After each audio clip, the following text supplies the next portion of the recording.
हमारी राजधानी के गांधीनगर की है, जहां रामकेश मीणा नाम का एक विद्यार्थी यूपीएससी की पढ़ाई कर रहा था।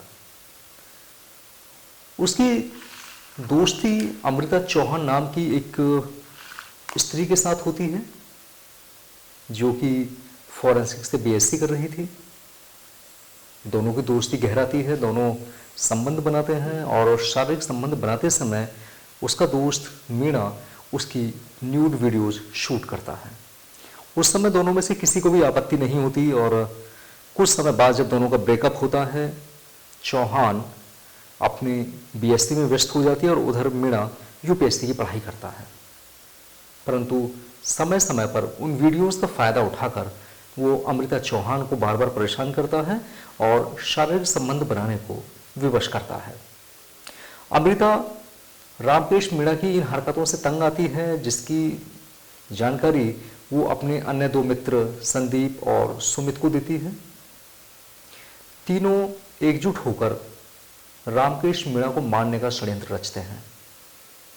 रामकेश मीणा जहां रहकर पढ़ाई कर रहा था उसी रूम पर पहुंचते हैं। उसकी निर्मम हत्या करने के बाद उसके शव को शराब, घी इत्यादि कुछ और रासायनिक पदार्थ गेर कर बॉडी को नष्ट करने का कार्य करते हैं, किंतु किसी भय के कारण वो बॉडी को उसी समय छोड़कर वहां से भाग जाते हैं।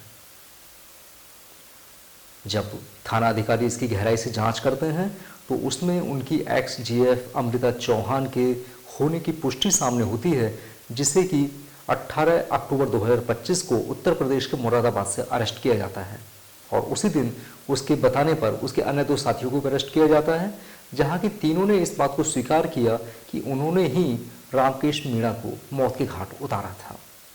साथ ही अमृता ने यह भी बताया कि उसकी न्यूड वीडियोस को वो समाप्त नहीं कर रहा था, जिसके माध्यम से वो बार बार अमृता चौहान को शारीरिक संबंध बनाने को परेशान कर रहा था और इसी दौरान उन्होंने षड्यंत्र रचकर अपने अन्य दो साथियों के साथ में रामकेश मीणा को मौत की घाट उतार दिया।